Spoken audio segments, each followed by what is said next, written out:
स्वतंत्र भारताच्या गौरवशाली स्वातंत्र्य दिनाच्या आज आपल्यामार्फत राज्यातील जनतेला अंतःकरणापासून मनपूर्वक हार्दिक शुभेच्छा देतो. हे राष्ट्र जगाच्या पाठीवरती विकसित राष्ट्रांच्या मालिकेमध्ये जाण्याचा बहुमान अलीकडच्या कालावधीमध्ये पंतप्रधान नरेंद्र मोदी यांच्या नेतृत्वाखाली होतो आहे.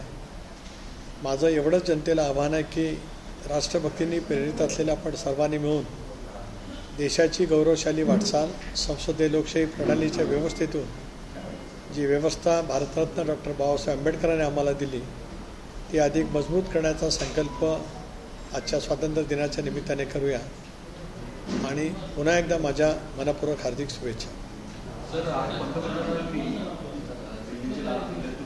जीएसटी कमी करण्याचे संकेत दिलेले आहेत. जीएसटी कमी पंतप्रधान शेवटी या सर्व निर्णय घेण्याच्या दृष्टिकोनातून आपल्या लोकशाहीतले देशाचे एक प्रमुख आहेत. त्यामुळे स्वातंत्र्य दिनाच्या निमित्ताने पंतप्रधान महोदयांनी तशापैकीचं सूतोवाच केलं असेल तर निश्चितच स्वागतार्ह आहे.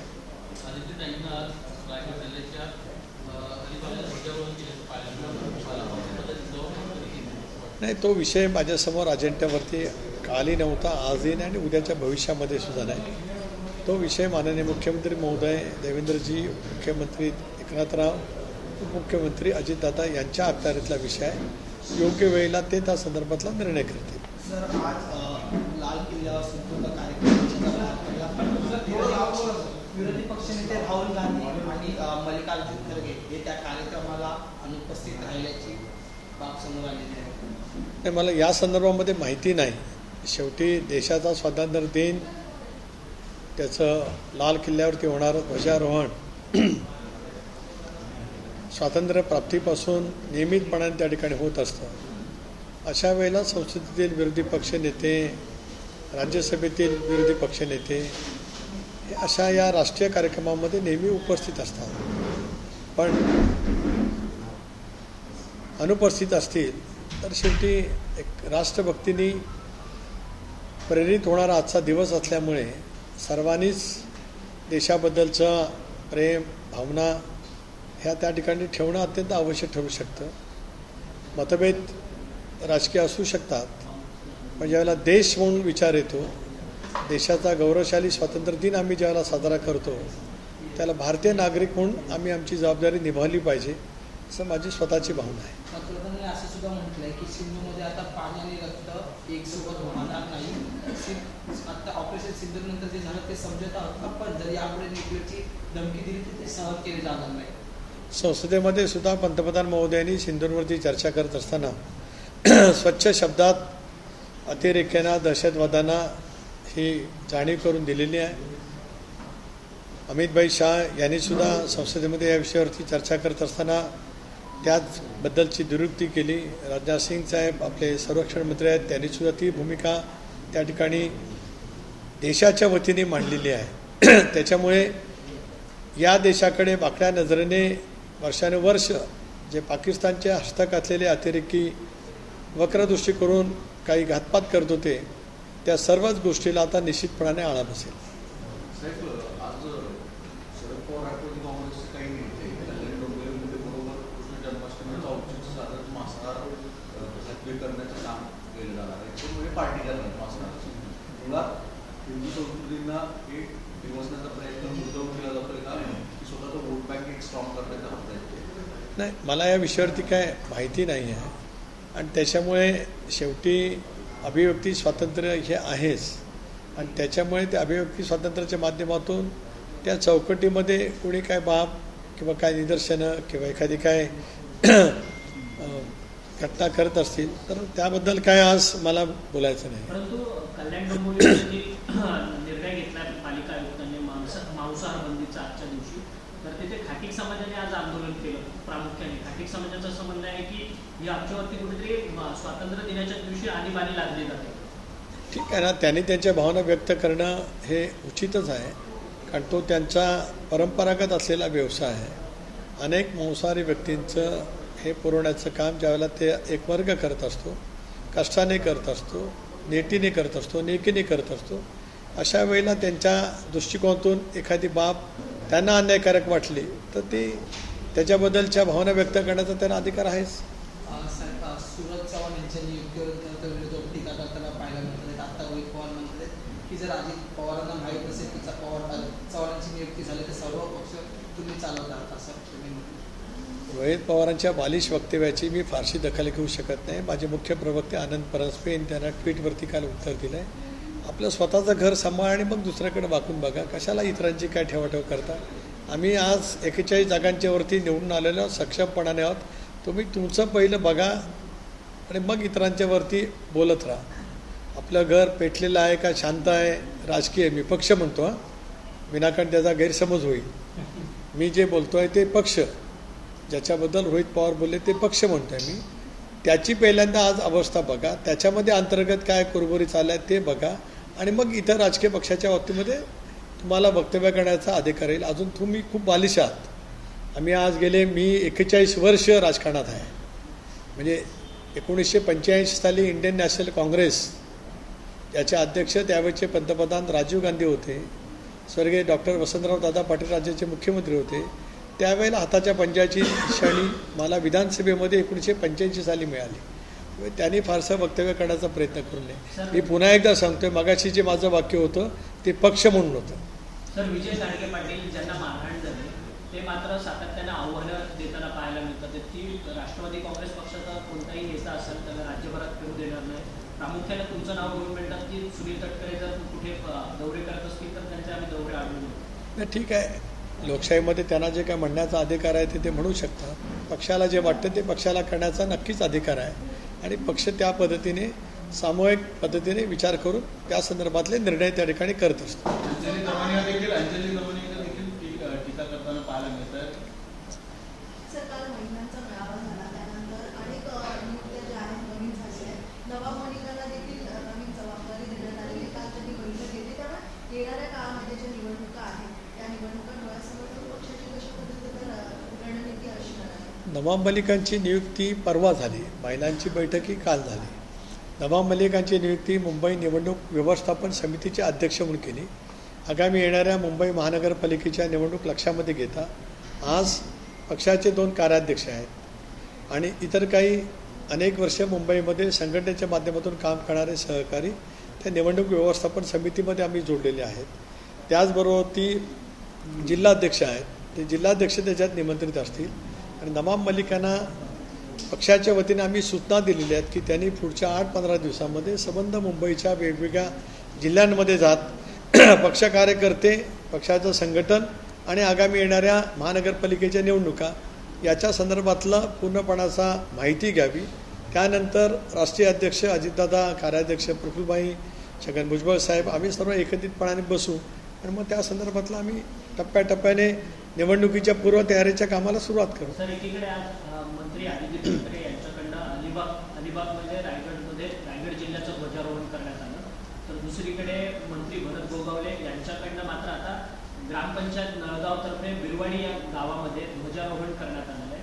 त्याच्यावरतून मात्र सोशल मीडियावरती फार ट्रेंड होतोय की ग्रामपंचायतीच्या सरपंचाचा देखील हक्क जो आहे तो चोरताना पाहायला मिळतो. नाही, मला या विषयावरती काहीच प्रतिक्रिया द्यायची नाही. शेवटी कोणी कुठे ध्वजारोहण करावं, मुख्य ध्वजारोहण सोहळा जो शासकीय असतो त्याच्या संदर्भात शासन आपला निर्णय करत असतं. बाकी कोणी कुठे ग्रामपंचायतीवरती ध्वजारोहण केलं, आज स्वतंत्रता दिन आहे त्यामुळे स्वतंत्र दिनाच्या ध्वजारोहणाचा हे सर्वांनीच केवळ आनंद नाही तर अभिमान सर्वांनीच त्या ठिकाणी घेतला पाहिजे.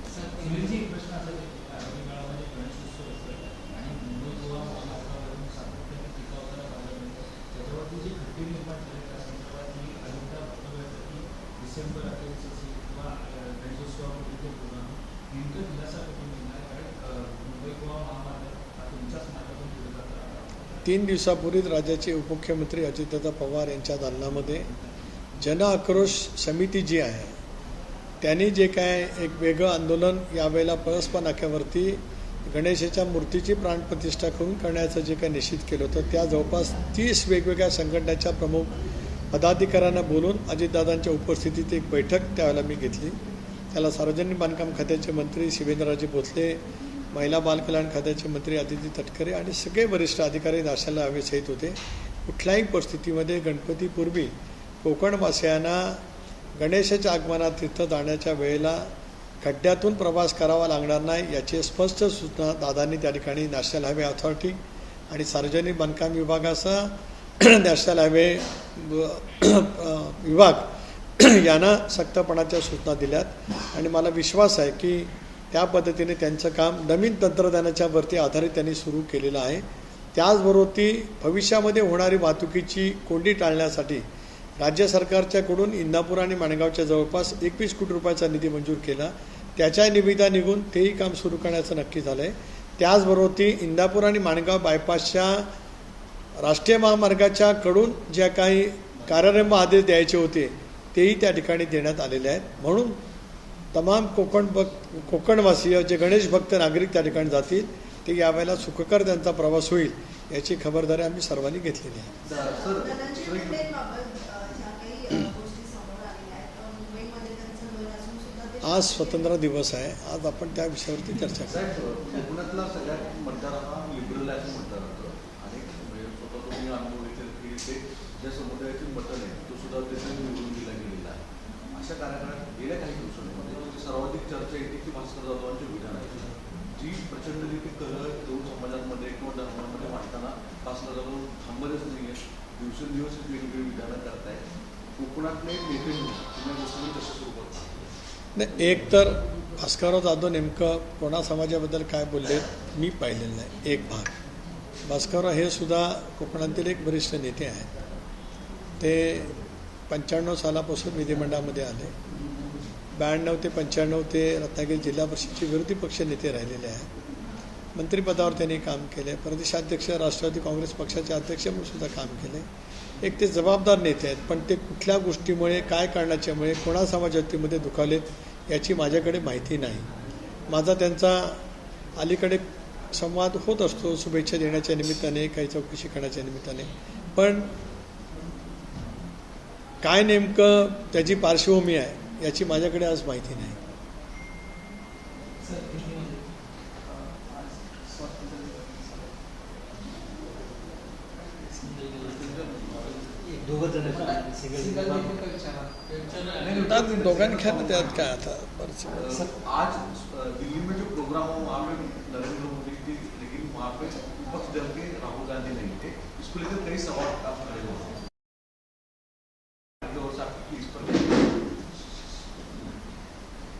देश का गौरवशाली स्वतंत्रता दिन हम पूरे देश भारतवासी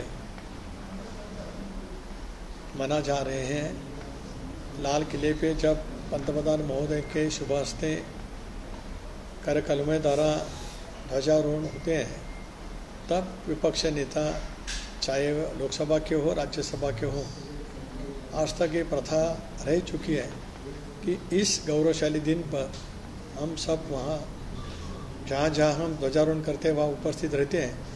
लेकिन दिल्ली में पंतप्रधान महोदय के शुभ हस्ते जब होता है तब उन्होंने उपस्थित रहना आवश्यक है ऐसा मेरा कहना है. पंतप्रधान ने ये भी कहा कि जो धमकी बार-बार दी जाती है वो अभी सही नहीं जाएगी. सही है. पंतप्रधान महोदय के नेतृत्व में जिस तरह से ऑपरेशन सिंदूर यशस्वी हो गया उसके बारे में कम से कम 18 तास सदन में बहस हो गई.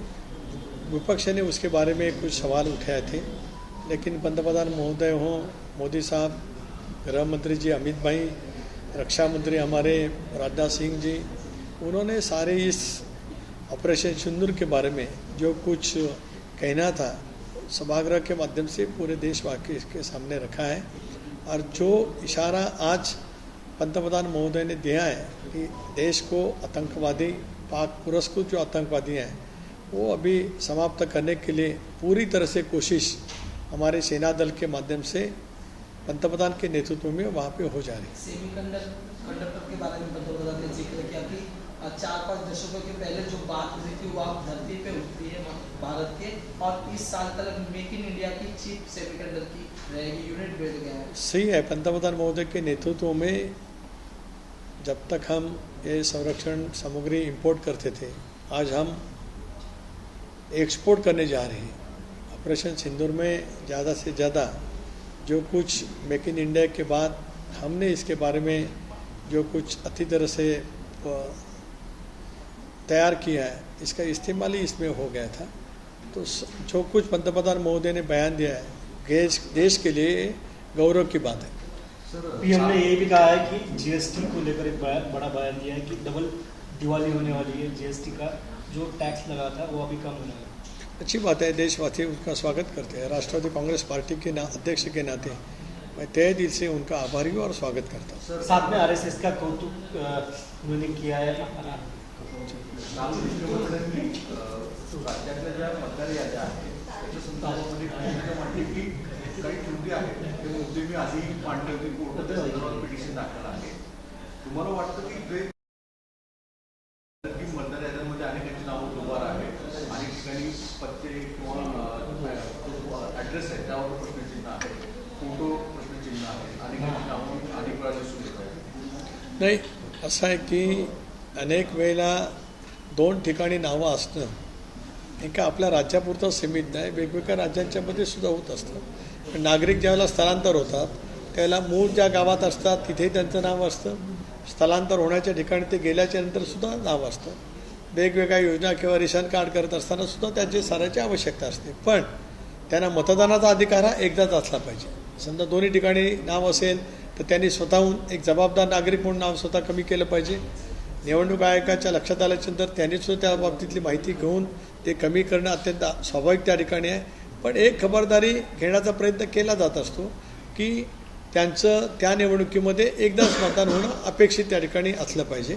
म्हणूनच या सगळ्या बाबतीमध्ये मतदारांची यादी पुनर्निर्धारण करण्याचं काम हे सतत अव्याहतपणे चालू असतं। एक बघा, नवीन मतदारांची नोंदणी ही नियमितपणाने सुरू असते। निवडणुकीच्या अगोदर ती एका विशिष्ट कालावधीपर्यंत पुन्हा एकदा निवडणूक आयोग जाहीर करतं की या तारखेपर्यंत नवीन मतदारांची नोंदणी करता येऊ शकते आणि नावं ज्यांना कमी करायची आहे, दुरुस्त करायची, ती त्यांना करण्याचा अधिकार राहतो। मग ती यादी प्रसिद्ध केली जाते, त्याच्यावरती हरकती आणि सूचना मागवल्या जातात। जर काय नावं दुबार असतील, नावं चुकीची असतील, नावं अस्तित्वात नसलेल्या व्यक्तीची असतील तर कोणालाही त्याच्यावरती आक्षेप घेण्याचा अधिकार आहे आणि तो आक्षेप नोंदवल्यावर त्याची सुनावणी घेऊन ते योग्य असेल, तथ्य असेल तर ते नाव कमी सुद्धा केलं जातं। असे अनेक उदाहरणं आहेत। त्याच्यामुळे पुन्हा ती यादी प्रसिद्ध होत असते। त्याच्यामुळे एक तऱ्हेची पारदर्शक प्रक्रिया आहे। पण त्या बाबतीमध्ये सतर्क राहून वेगवेगळे राजकीय पक्ष, त्यांचे BLO कार्यकर्ते योग्य पद्धतीने त्यावरती लक्ष ठेवून असतील तर अशा पद्धतीचा शंका उपस्थित करण्याची पाळीच उद्भवणार नाही, असं माझं स्वच्छ मत त्या ठिकाणी आहे। काल सुप्रीम कोर्टाने एक महत्त्वाचा निर्णय दिला। बिहारमधला जो SIR मध्ये जी 65 लाख लोकांची नावं जी वगळण्यात आली त्या संदर्भात 24 तासाच्या आत तिथच्या स्थानिक निवडणूक आयोगाने ती सगळी नावं जी आहेत ती इंटरनेटवरती दाखल करावी आणि आधार कार्डला मूलभूत ओळखपत्र म्हणून निवडणूक नोंदणी प्रक्रिया सुरू करावी असं देखील म्हटलं गेलेलं आहे। सातत्यानं राहुल गांधींनी SIRच्या संदर्भात देखील हा संपूर्ण घोटाळा आहे, इलेक्शन स्कॅम आहे असं उघडकीस आणलेलं होतं। उघडकीस आणलेलं नाही, त्यांनी त्यांचं ते मत व्यक्त केले। उघडकीस आणण्याचा अर्थ असा होतो, जो मला समजतो तो सार्वजनिक जीवनात, की ती गोष्ट घडलेली आहे। त्यांना त्यांचा जो आक्षेप का आरोप करायचा असेल तो त्यांनी त्या ठिकाणी निवडणूक आयोगावरती जी स्वायत्त संस्था आहे, या देशातल्या ज्या काय मोजक्या स्वायत्त संस्था आहेत सरकारच्या हस्तक्षेपाखेरीज त्याच्यातील ती एक व्यवस्था आहे। आता माननीय सर्वोच्च न्यायालयाने आदेश दिलेत, समजेल आपल्याला नेमकी नावं कमी झाली त्याची कारणं काय आहेत। दूध का दूध, पानी का पानी हो जाएगा। ABP माझा, उघडा डोळे बघा नीट।